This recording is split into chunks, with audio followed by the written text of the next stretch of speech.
Queridos, vamos pegar os nossos livros e também a nossa Bíblia e vamos seguindo no nosso estudo, né? Estamos falando agora sobre a marca da besta e o selo de Deus. Então, página de número 114. Vamos começar exatamente aí no segundo parágrafo. Nós vamos lendo. Na medida que nós lemos, nós vamos explicando, né? Vamos discorrendo o tema. Encontraram? Página 114. Logo quando diz aí, por não discernirem a verdadeira identidade do anticristo. Por não discernirem a verdadeira identidade do anticristo, é que muitos são privados de compreender o significado do seu selo e o tempo do selamento. A teologia dogmática fez acreditar que o anticristo será um homem a surgir no cenário final da história, que se insurgirá contra Deus e se porá a perseguir os cristãos. Porém, observe no testemunho das Escrituras a esse respeito. E aí vem o texto bíblico de 2 Tessalonicenses, capítulo 2, versículos 3 e 4. Diz assim, olha, o apóstolo Paulo falando sobre o homem da iniquidade, né? Ninguém de nenhum modo vos engane, porque isto não acontecerá sem que primeiro venha a apostasia e seja revelado o homem da iniquidade, o qual, ou melhor, o homem da iniquidade, o filho da perdição, o qual se opõe e se levanta contra tudo que se chama Deus ou é objeto de culto, a ponto de assentar-se no santuário de Deus, ostentando-se como se fosse o próprio Deus.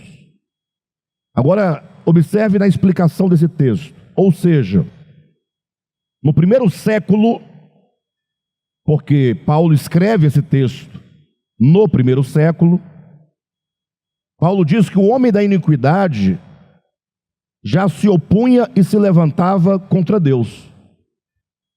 Então, olha para o texto bíblico novamente. Ninguém de nenhum modo vos engane, porque isto é a vinda do Senhor, o nosso encontro com Ele, o dia do Senhor não acontecerá sem que primeiro venha a apostasia e seja revelado o homem da iniquidade. Então, Paulo diz que virá a apostasia é algo futuro, sim ou não? Isto não acontecerá até que venha a apostasia. Ele aponta para um tempo futuro. E seja, naquela ocasião, revelado o homem da iniquidade. Então ele sinaliza que a apostasia seria algo futuro e que a revelação ou a manifestação do homem da iniquidade também será no tempo futuro. Só que ele segue, e quando ele segue, ele muda o tempo verbal e diz, o qual se opõe. Ou seja, aquele que há de se manifestar, ele se opõe. É no tempo presente. Se opõe e se levanta contra tudo que se chama Deus ou é objeto de culto. Então ele está dizendo que o homem da iniquidade, o filho da perdição, ele já no atual momento, quando Paulo escreveu, né, há 2000 anos, ele se opunha a Deus, ele se levantava contra Deus. Porém, a sua manifestação será no tempo futuro. Ou seja, o espírito do anticristo já estava agindo naquele tempo. Já estava trabalhando, só que de maneira oculta. E até hoje ele continua trabalhando de maneira oculta. Logo, ele vai se manifestar no tempo da apostasia. Eu vou ler esse texto novamente, agora com a Bíblia aberta. Se você tiver Bíblia e quiser acompanhar, 2 Tessalonicenses, capítulo 2.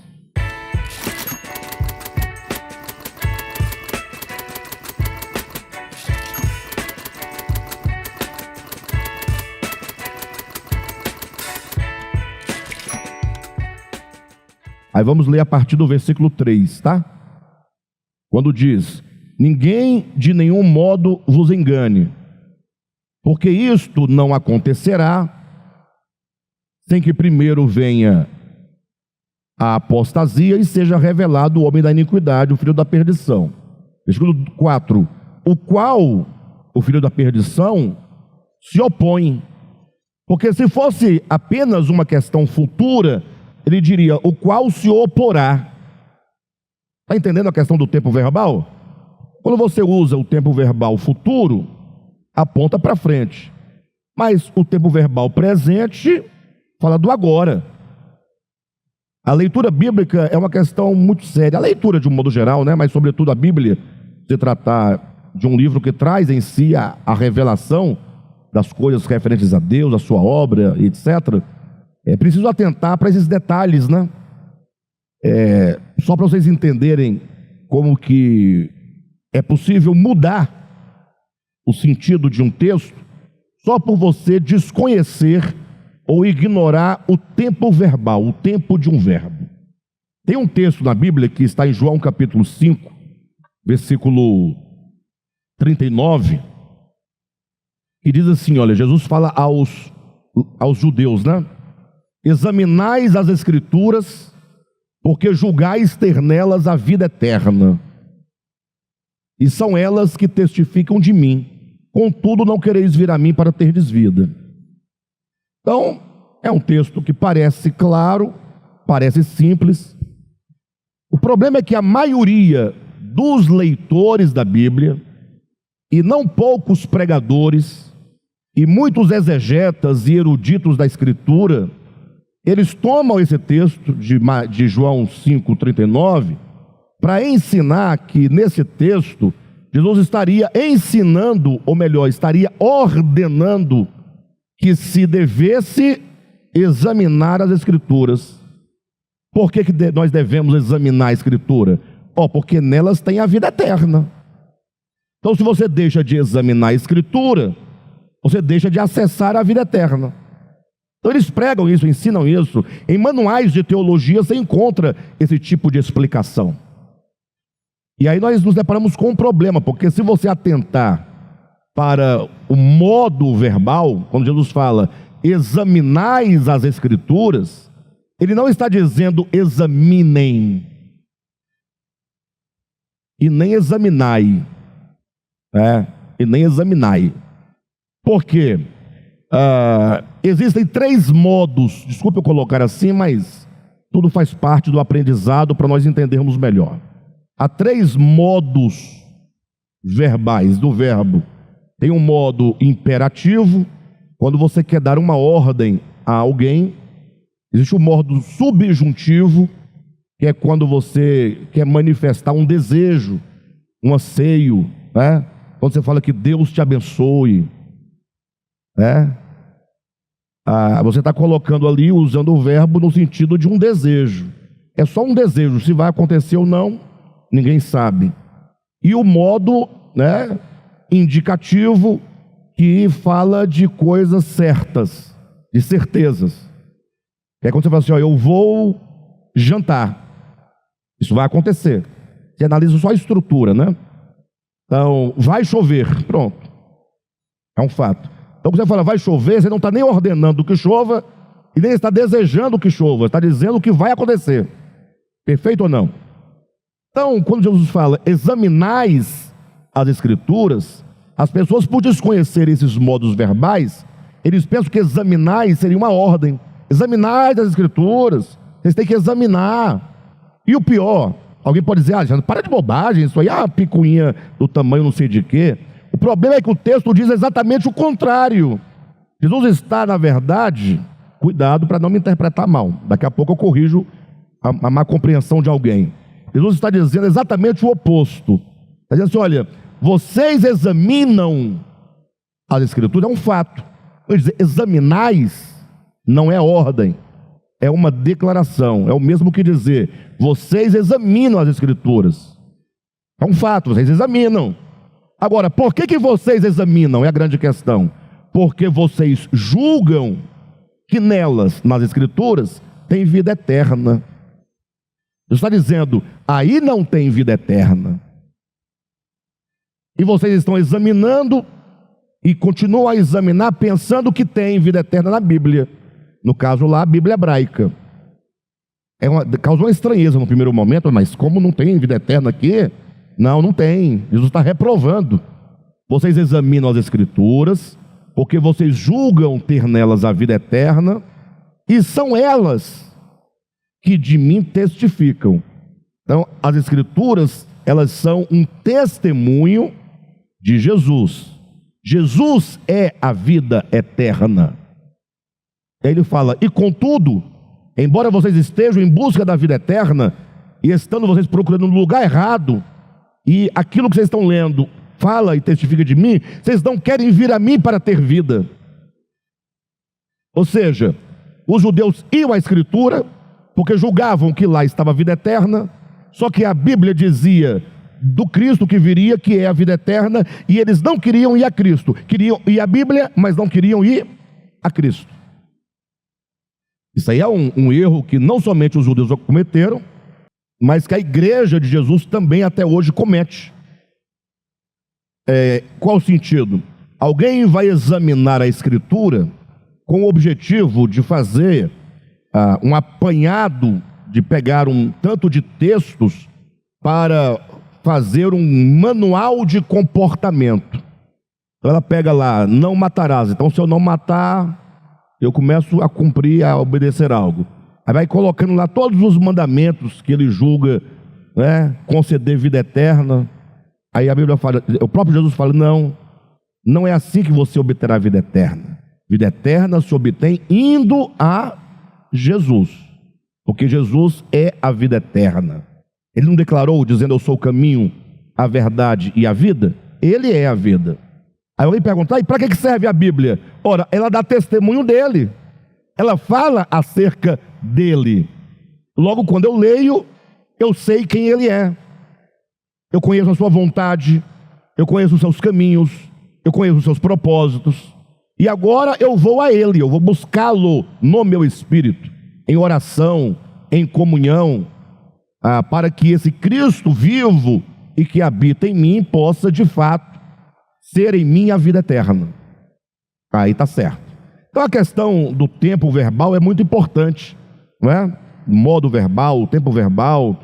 Então, voltando aqui ao texto bíblico de 2 Tessalonicenses 2, Paulo vai dizer no versículo 4, o qual se opõe. Então, naquele tempo em que Paulo escrevia, em que ele falava, o anticristo já se opunha, era um tempo presente, o qual se opõe e se levanta contra tudo o que se chama Deus, ou é objeto de culto, a ponto de assentar-se no santuário de Deus, ostentando-se como se fosse o próprio Deus. Não vos recordais de que ainda convosco eu costumava dizer para vocês essas coisas? E agora sabeis o que o detém. Pronto. Então o que ele está dizendo? Ele vai se manifestar na apostasia. Só que ele se levanta contra Deus agora, ele se opõe contra Deus agora, e vocês sabem que ele só não se manifesta agora, porque vocês sabem que ele está sendo detido. Ele está como que impedido de se manifestar. Qual é o propósito dessa explicação? É que vocês entendam que já no tempo de Paulo, há 2000 anos, o anticristo era um fato. Não era algo que viria, a nascer, a aparecer e a surgir. Sim, ele viria e virá a se manifestar. Porém, no tempo de Paulo, ele já se levantava contra Deus, já se opunha contra Deus, e como diz no versículo 5, e agora vocês sabeis o que o detém, para que ele seja revelado em ocasião própria. Então a ocasião própria, o futuro, fala da manifestação, não do nascimento. Estão entendendo? Fica claro para vocês? Então como é que eu penso o homem da iniquidade, o filho da perdição? Como é que eu penso o anticristo? Como algo que já era no tempo apostólico, embora não manifestado, embora não declarado, não visto, não percebido de modo claro, contundente. Mas o fato é que naquele tempo, lá ele já estava. Perfeito? Vamos continuar a leitura do nosso livro. E diz assim, portanto, Página 114, depois do texto bíblico, quando diz: ou seja, no primeiro século, o homem da iniquidade, que é anticristo, já se opunha e se levantava contra Deus. Aguardava-se somente que ele, no tempo determinado, se manifestasse como tal. Esse ensinamento, esse mesmo ensinamento que Paulo traz aqui para nós, se encontra nos escritos de João, o qual afirma, agora é João afirmando, abre aspas para o texto: e todo espírito que não confessa a Jesus não procede de Deus. Queridos, em nome de Jesus, vamos entender isso aqui. Todo espírito que não confessa Jesus não procede de Deus. Ou seja, qualquer espírito que procede de Deus, ele confessa Jesus. Essa é uma marca, é um modo de você identificar. Confessa Jesus. Agora, a grande questão é o que é confessar Jesus, né? Essa é a grande questão. Porque os cristãos, sobretudo o evangélico, não, o cristianismo, vamos colocar desses termos, o cristianismo de modo geral, 100%, eles se apropriaram de Jesus de um tal modo que eles fizeram de Jesus um objeto particular de adoração própria de uma religião. Irmãos, definitivamente, coloquem no coração e no entendimento: Jesus não é propriedade de nenhuma religião. Absolutamente. Até porque ele próprio, quando chegou em Israel, e aí então ele começou a pregar o evangelho, e muitos de Israel começaram a se converter a Cristo. Num dado momento, quando ele cura o cego de nascença, tem todo aquele problema. O cego que fora curado agora fora expulso do templo de Jerusalém.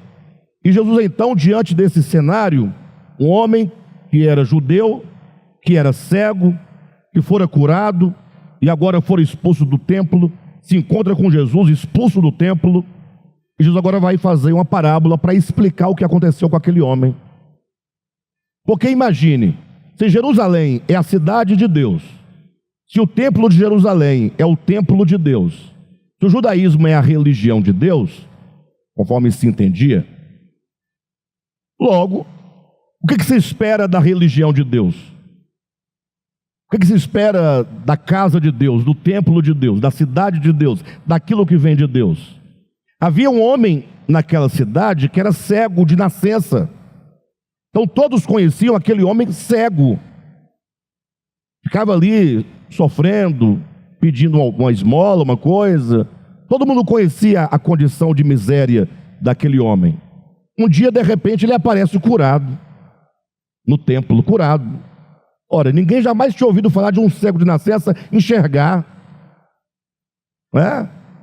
E agora então, o que os sacerdotes deveriam fazer? Os pastores deveriam fazer?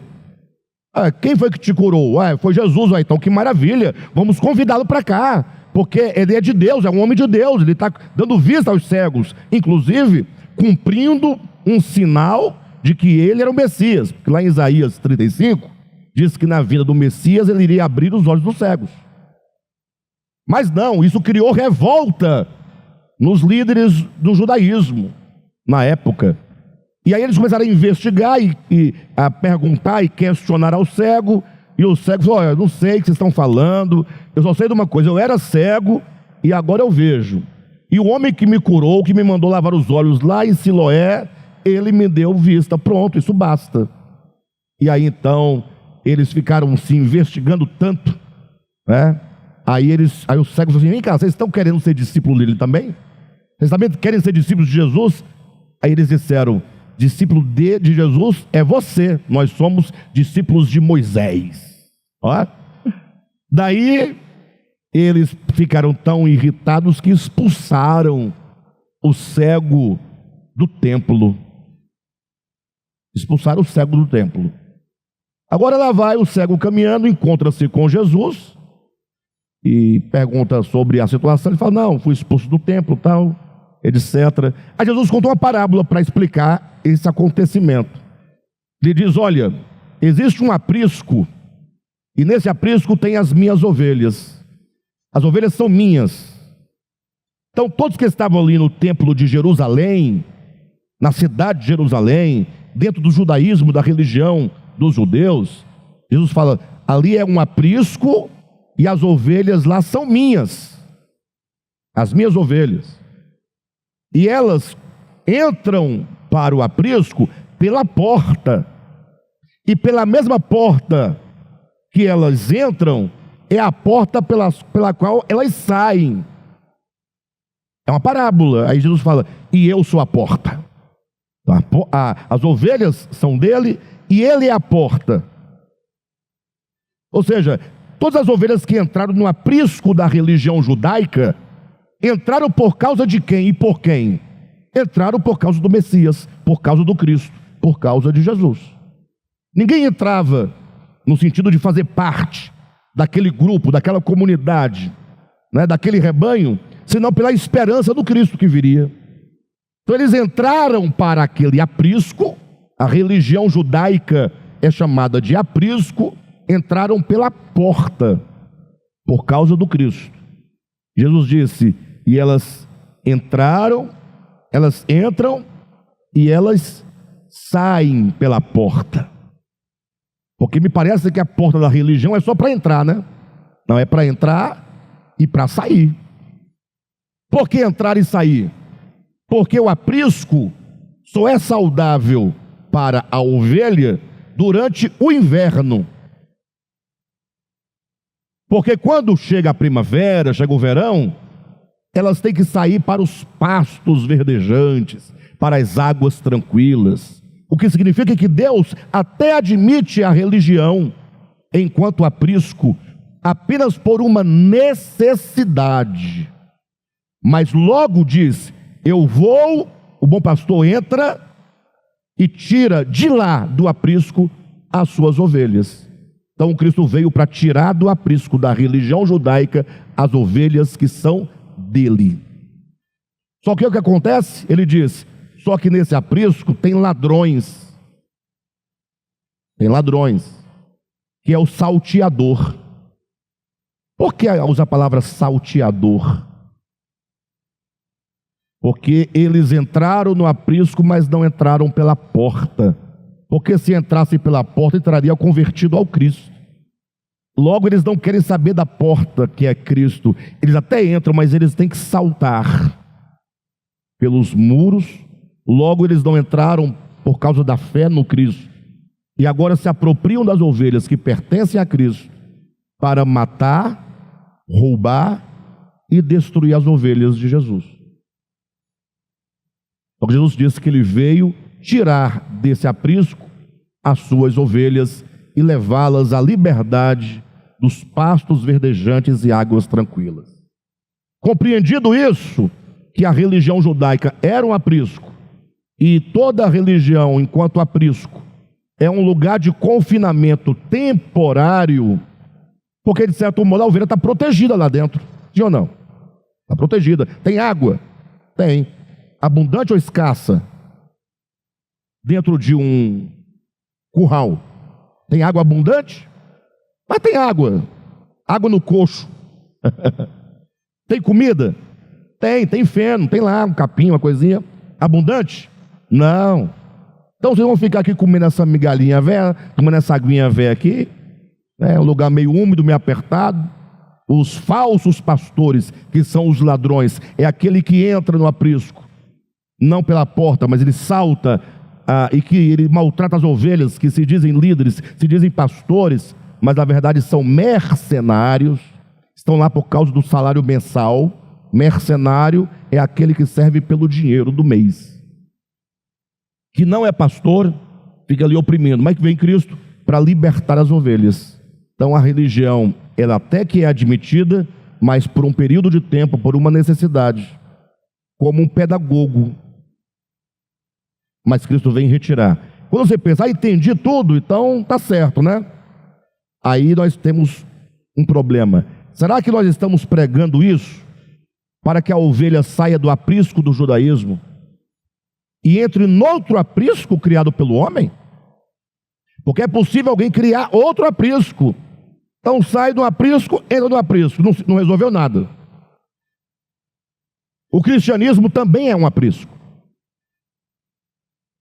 Enquanto religião,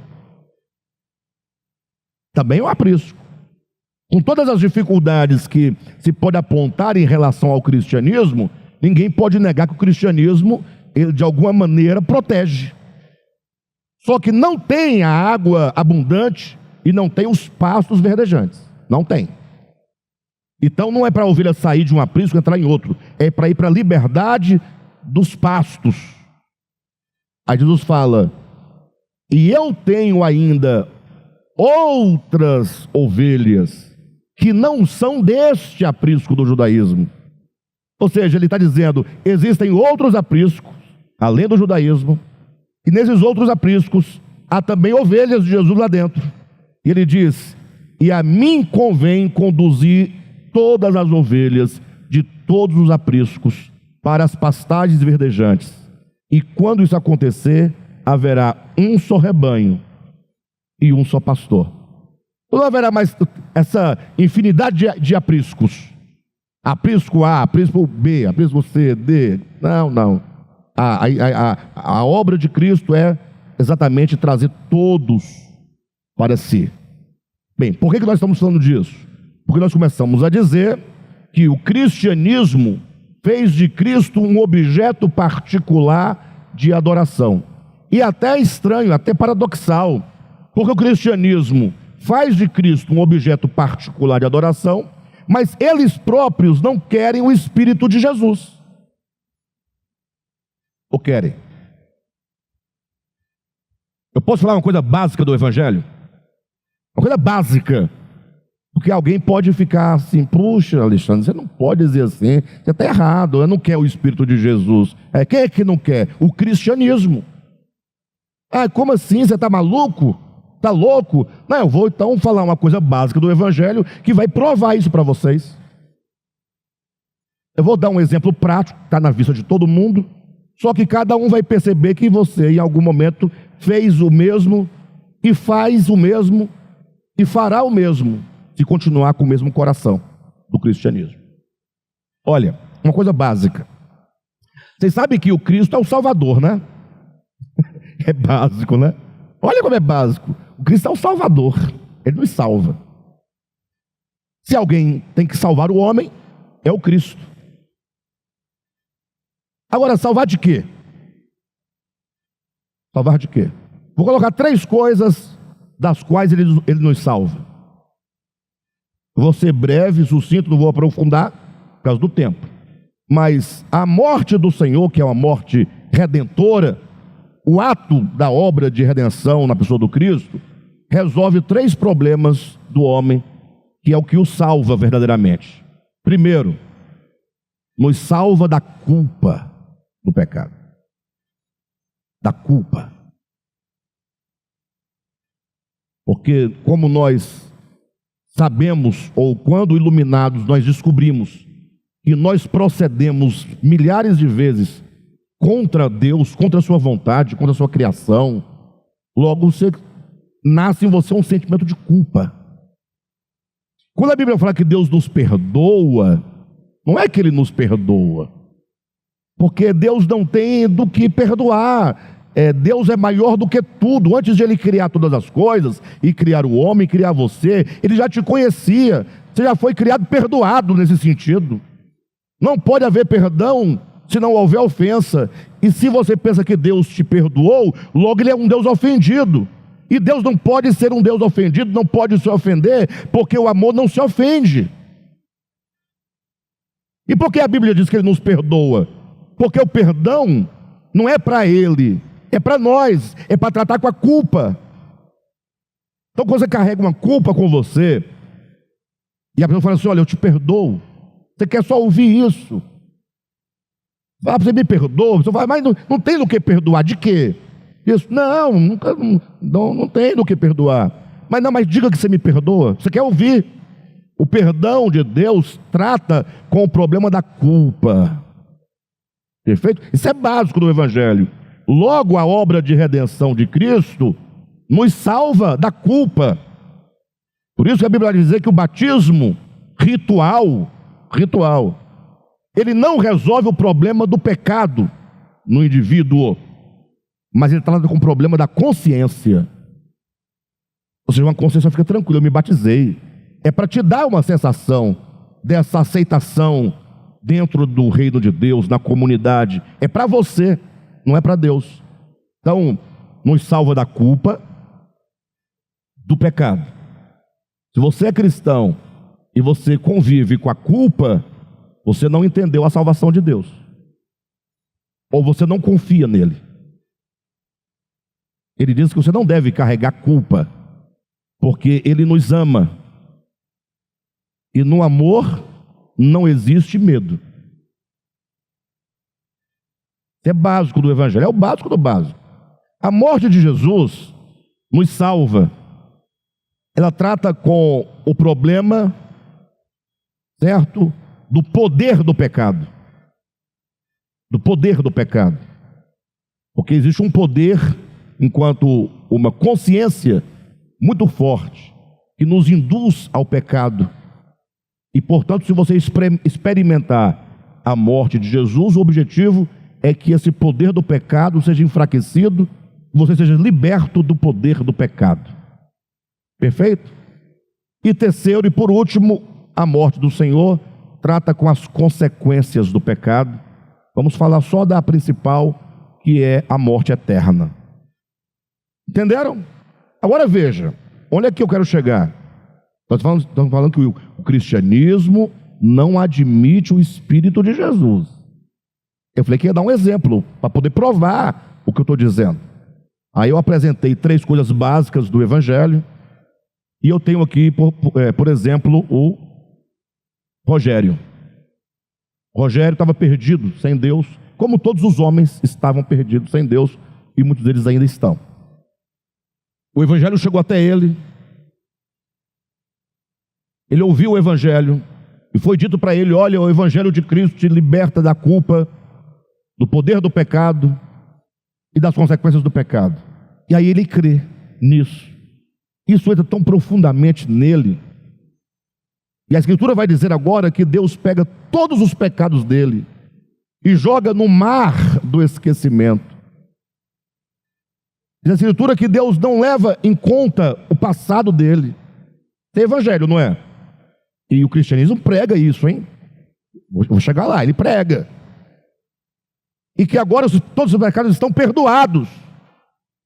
E deles não me lembrarei, diz Deus. Isso é Deus. E se Deus é por ele, quem será contra ele? Não é o Evangelho? Todo mundo crê nisso. Todo crente acredita nisso. Isso é o Espírito de Jesus. Só tem um problema. Daqui a pouco alguém vai se levantar e vai dizer assim: você não me engana não, Rogério. Você se esqueceu o que você fez no ano 2012? Você joga na cara da pessoa o quê? Você está trazendo a culpa? Ele fez no passado. Ou não fez? Só que ele não foi perdoado, não? O Evangelho não tratou com a culpa? Não tratou com a consequência? E por que você está trazendo a história dele, se Deus não se lembra mais? É porque você não aceita o Espírito de Cristo, de admiti-lo como nova criatura. Aí você vai encontrar hoje um pastor, hoje vamos dizer, em termos de influência, o maior pastor do Brasil. Isso não é política não, tá? Não estou vendo política não. Estou dando um exemplo prático. O maior pastor do Brasil, em termos de influência sobre os cristãos. Ele posta um vídeo todo dia na internet para trazer a culpa e o pecado de uma pessoa que cometeu há 20 anos atrás. E ele faz isso em nome de quem? De Deus. No final fala: que Deus tenha misericórdia do Brasil. Aí eu pergunto para vocês: isso é o Espírito de Jesus? Não, isso é o Espírito de Jesus. Quando você traz uma falha de alguém, do passado da pessoa, que seja do presente, mas se ele se arrependeu, você não tem mais o direito, nunca mais, de falar daquela falha. Por isso que eu falo, os cristãos não querem o Espírito de Jesus. Porque o Espírito de Jesus está perdoado. A tua fé te salvou. Você está livre. Perdão é liberdade. Como é que você diz que a pessoa está perdoada e você amarra ela no passado dela? Por que isso? Aí você vai...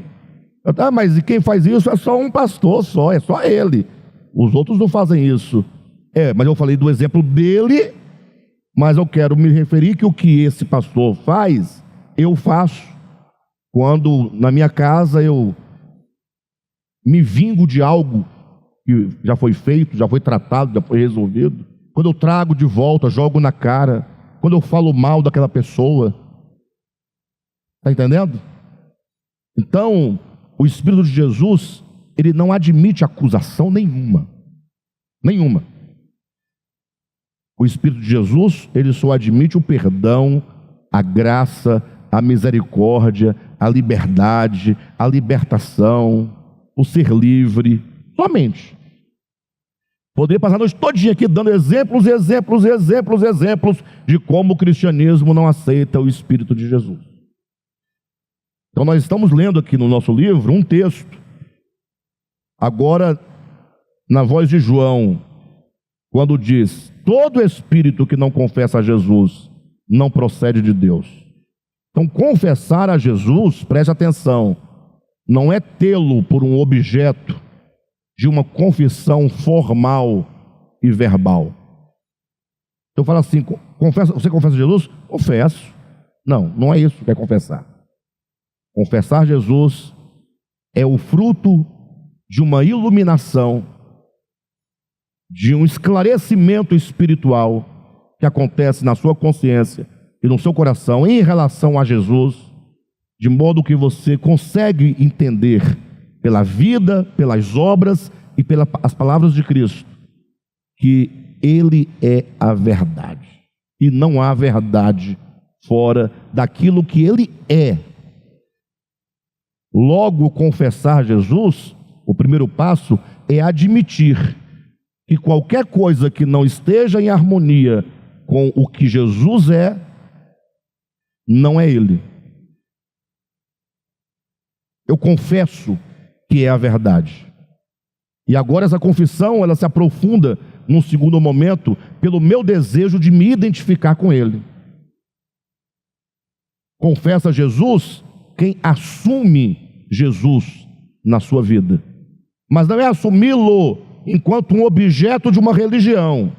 Não, porque ali alguém admite Maria, ali admite, não sei, Buda, ali admite o fulano, aqui admite Jesus. Não, para de bobagem. Não dá. Não é admitir a história, é o Espírito. Daí você de repente encontra com uma pessoa que não faz parte do teu aprisco, cujo objeto de culto é Jesus. Na sua religião, Jesus é um objeto de culto. Só que essa pessoa com quem você se encontra não faz parte do seu aprisco. Aí você fala: não confessa Jesus. Calma, como assim não confessa Jesus? Não é porque na religião dele não tem Jesus. Como não tem Jesus? Espera aí. O que é ter Jesus? É ter o dogma? Na verdade, isso é até pecado, porque você vai usar o nome de Deus em vão. Porque quando você fala do nome dele, mas não admite o Espírito de Jesus, você está fazendo o quê? Pecando contra o nome, usando em vão, usando para poder arrecadar dinheiro, usando para fazer política da igreja, usa-se o nome para expulsar as pessoas. Tudo que é do diabo você faz, e você então justifica suas más atitudes usando o nome de Jesus. Isso é pecado. Mas às vezes o outro não traz o nome nos lábios, mas traz o procedimento, traz a obra, traz o espírito. Você fala assim, ele não tem Jesus, mas ele ama. Ele não tem Jesus, nesse sentido estamos colocando, só que ele perdoa, ele acolhe. Quem está entendendo? Aí alguém vai falar assim, então basta amar mesmo sem ter Jesus? Isso é uma ignorância. É impossível amar fora de Jesus, porque ele é amor, o amor é ele. É porque essa pessoa que assim pergunta, assim fala, entende Jesus igual um totem, um objeto de adoração, que se coloca sobre um altar de pedra. Olha a loucura. Jesus não é propriedade de ninguém. Se você quiser entender sobre o Cristo de Deus, leia Hebreus capítulo 7. Sem pai, sem mãe, sem genealogia, sem começo de dias, nem fim de existência. Ele não está preso a nada absolutamente, nem ao tempo, nem ao espaço. Lembre-se, o cristianismo só tem 2000 anos.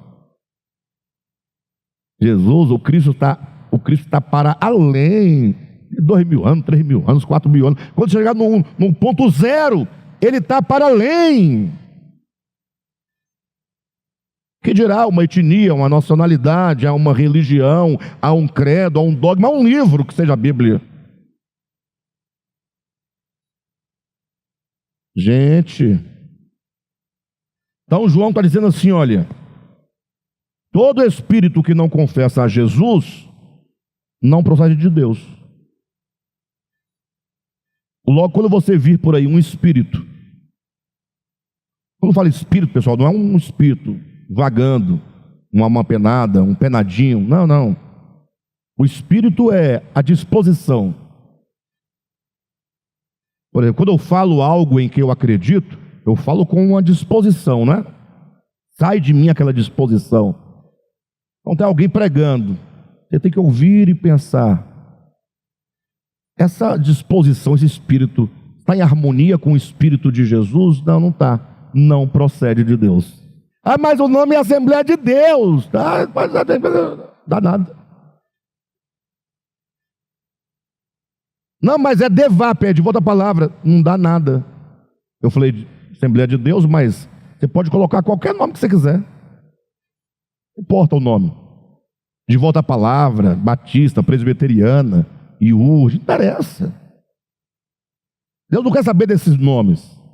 Não quer saber se aqui dentro tem aqui atrás escrito Jesus Cristo ao Senhor. Você pode escrever nas paredes todas, em todo lugar. Não dá nada. Ele quer saber se o espírito que te domina, que te governa, né, que te impulsiona, se ele é o espírito de Jesus, se procede de Deus. O que vale é o que nós somos e o que nós fazemos. Efetivamente, placa de igreja, Bíblia debaixo do braço, paletó, gravata, jejum, campanha, tudo isso é bobagem sem o Espírito de Jesus. Isso é bobagem. Não é que não tenha valor. Tudo que estiver de acordo com o Espírito de Jesus tem o seu valor. Um culto que você faz, tem o Espírito de Jesus? Tem o seu valor. Pronto, valor espiritual. É um culto, mas esse culto só glorifica o homem. O homem é que é glorificado, o homem está no centro, então não faz bem. É um culto perverso. Mas fala de Jesus, não interessa, não tem o Espírito de Jesus, não procede do Pai. Simples assim. Vamos lá, né? Seguindo. Todo espírito que não confessa a Jesus não procede de Deus. Pelo contrário, este é o espírito de quem? Do anticristo.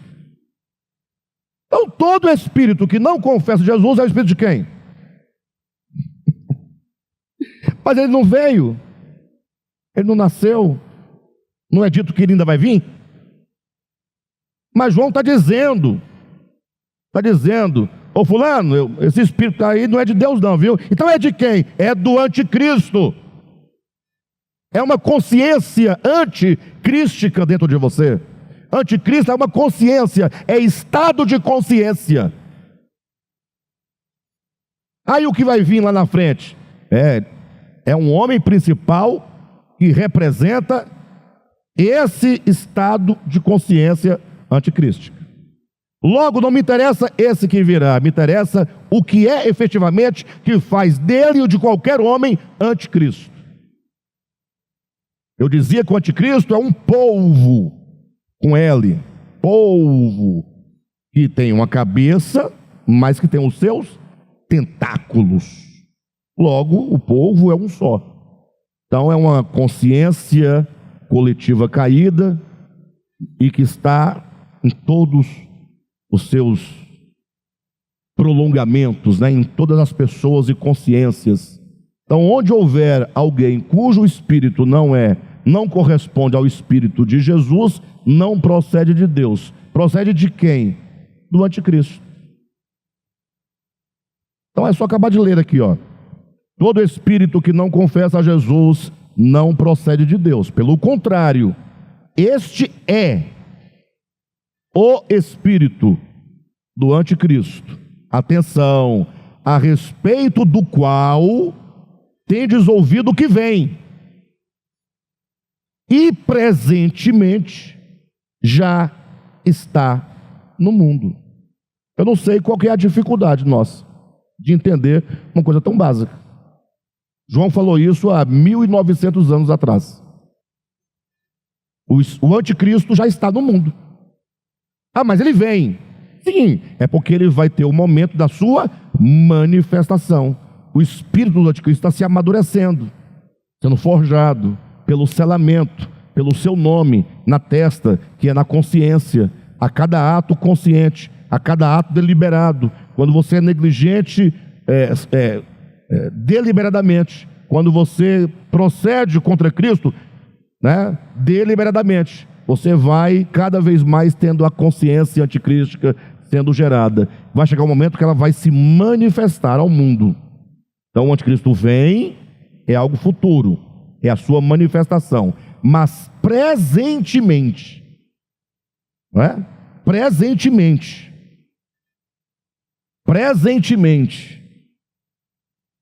já está no mundo. 1 João 4,3. Quem está entendendo? Desde os tempos mais remotos, continuando a leitura da página agora 115, desde os tempos mais remotos, o homem da iniquidade está sendo gerado nas consciências humanas, enquanto o espírito que nega o Pai e o Filho e se opõe à verdade. 1 João capítulo 2, versículo 22. Desde os tempos mais remotos, o homem da iniquidade está sendo gerado nas consciências humanas, enquanto o espírito que nega o Pai e o Filho. Irmãos, isso é sério demais. Isso é muito sério. A mensagem do domingo passado, quem não ouviu, ouça. Quem ouviu, ouça mais 300 vezes. Porque o que é negar o Pai? Olha como o império das trevas é terrível. Porque, eventualmente, por causa do engano e pelo engano, o império das trevas pode te levar a passar a vida todinha pregando sobre o Pai. Mas se esse Pai que você prega não for o Pai, no sentido daquilo que Ele é, na sua natureza, que é expresso na pessoa do Filho, você é contra o Pai. Você assume, ou admite, ou você imprime no Pai características que são contrárias a Ele. Isso é muito sério.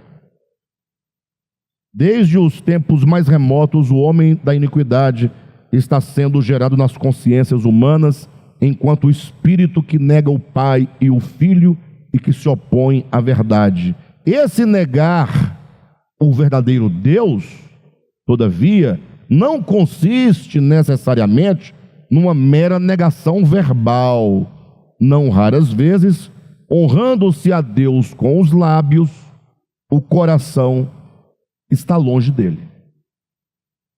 Tal espírito que tem agido silenciosamente nos corações, desde a entrada do pecado no mundo, há de se manifestar por ocasião da plena apostasia, dando-se a conhecer verdadeiramente como o arqui-inimigo do Evangelho. Vocês lembram lá? Olha o que está sendo dito, hein? Tal espírito, o espírito do anticristo, tem agido silenciosamente nos corações desde a entrada do pecado no mundo. O anticristo não é algo do futuro, é algo que está trabalhando desde o início. Lembra de Lameque? Lameque chegou em casa e disse às suas duas mulheres, Ada e Zilá: matei um homem porque me feriu, e matei um rapaz porque ele pisou no meu pé. Que espírito é esse? Já estava lá, trabalhando, agindo. Então, muitos que hoje se encontram nas fileiras dos chamados cristãos, hão de se escandalizar com a verdade, porque nunca amaram o Evangelho, e se manifestarão como filhos da iniquidade, passando a trair e a odiar os verdadeiros filhos do reino. Olha o que está sendo dito. Muitos que hoje se encontram nas fileiras dos chamados cristãos, ou seja, muitos pseudos cristãos, supostos cristãos, sobretudo pastores, líderes, gente grande, hão de se escandalizar com a verdade. Quando chegar o momento da decisão mesmo, que o Evangelho se manifestar como tal, eles vão se escandalizar com a verdade. E o que farão?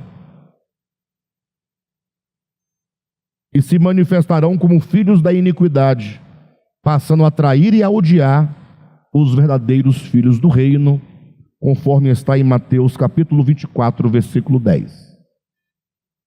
Página 116, vamos encerrar por aqui, quando diz: não é improvável, todavia, que esse homem da iniquidade coletivo seja representado por um homem individual.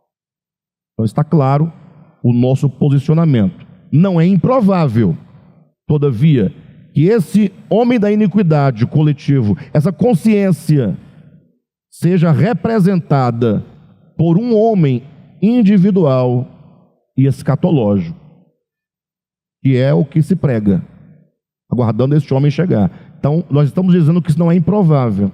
Estamos dizendo apenas que nós não temos interesse nisso. Se ele chegar, chegou, está tudo bem. Mas nossa preocupação é com o espírito do anticristo, que se opõe, não se oporá, ele já se opõe, ele já se levanta contra Deus, ele já está presentemente no mundo, ele já está agindo nas consciências humanas. Perfeito? Entretanto, se assim ocorrer, se esse homem aparecer, ele será apenas a manifestação histórica daquilo que sempre foi e que presentemente já está no mundo, agindo organicamente no coração de muitos. Assim como o Cristo de Deus possui a sua identidade pessoal e corporativa. Seria melhor se colocássemos assim: assim como o Cristo de Deus possui a sua identidade individual e coletiva, ou corpórea, que é o seu corpo, a igreja, assim também o anticristo. Ou seja, o Cristo de Deus não é ele que é como é porque é, só que ele não fez nós corpo de Cristo, sim ou não? Então você tem o Cristo, cabeça, e o corpo, que é o seu corpo coletivo. O Cristo é coletivo, mas há uma individualidade, sim ou não? Então nós não vemos problema nenhum que isso semelhantemente aconteça com o império das trevas, que haja uma representação de um homem na história que concentre nele toda a potência da mentira, do engano, da oposição, mas que é apenas a cabeça de um corpo. E de todo modo, então, fica agora o ser coletivo do anticristo. Tá bom? Então não saiam por aí discutindo com as pessoas. Ah, porque não vai vir. Não, não faça isso. Eu falo, não, está certo, está tudo certo, tudo tranquilo, mas vamos entender o espírito do anticristo que já age no mundo. Tá bom? Vamos parar por aqui, né? Na semana que vem, Deus nos permitindo, nós continuamos na página 116, tá bom?